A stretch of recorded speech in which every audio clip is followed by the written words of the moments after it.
ಸ್ವಧರ್ಮೋ ವಿಗುಣಃ ಪರಧರ್ಮಾತ್ ಸ್ವನುಷ್ಠಿತಾತ್ ಸ್ವಭಾವನಿಯತಂ ಕರ್ಮ ಕುರ್ವನ್ನಾಪ್ನೋತಿ ಕಿಲ್ಬಿಷಂ ಸಹಜಂ ಕರ್ಮ ಕೌಂತೇಯ ಸದೋಷಮಪಿ ನ ತ್ಯಜೇತ್ ಸರ್ವಾರಂಭಾ ಹಿ ದೋಷೇಣ ಧೂಮೇನಾಗ್ನಿರಿವಾವೃತಾಃ. ನಮ್ಮದಲ್ಲದಿರುವಂತಹ ಪ್ರವೃತ್ತಿಯ ಎಷ್ಟೇ ಪಾಂಡಿತ್ಯ ನಾವು ಹೊಂದಿದ್ರೂ ನಮ್ಮ ಗುಣಗಳ ಅನುಸಾರವಾಗಿ ಬಂದಿರುವಂತಹ ಪ್ರವೃತ್ತಿಯನ್ನು ಮಾಡುವುದೇ ಉತ್ತಮ. ಮತ್ತೆ ಈ ಗುಣಗಳ ಅನುಸಾರವಾಗಿ ಬಂದಿರುವಂತಹ ನಮ್ಮ ಪ್ರವೃತ್ತಿಯ ಕೆಲಸಗಳನ್ನು ಮಾಡ್ತಾ ಇದ್ರೆ ನಮಗೆ ಯಾವುದೇ ರೀತಿಯಾದಂತಹ ಪಾಪವು ನಮ್ಮನ್ನ ತಾಕಲ್ಲ.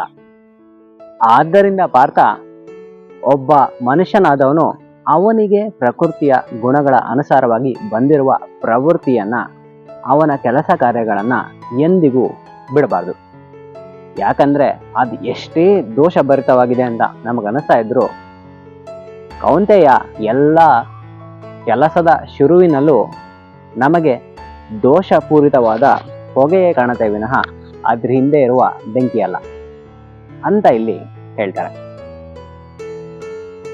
ಇಲ್ಲಿ ಇದರ ಅರ್ಥ ಏನಂದ್ರೆ, ನಾವು ಎಷ್ಟೊಂದು ಸರಿ ಅನ್ಕೊಳ್ತಾ ಇರ್ತೀವಿ, ನಾವು ಮಾಡೋ ಕೆಲಸ ಏನೋ ಮಿಸ್ ಹೊಡಿತಾ ಇದೆಯಲ್ಲ, ಇದು ತಪ್ಪಿರ್ಬೋದಾ, ಇದನ್ನ ಬಿಟ್ಟು ನಾವು ಬೇರೆ ಏನಾದ್ರು ಮಾಡ್ಬೇಕಾ ಅನ್ನುವ ಯೋಚನೆಯಲ್ಲಿ ಇದ್ದಾಗೆಲ್ಲ ಈ ವಿಷಯವನ್ನ ನಾವು ಜ್ಞಾಪಕ ಇಟ್ಕೊಳ್ಬೇಕಾಗುತ್ತೆ.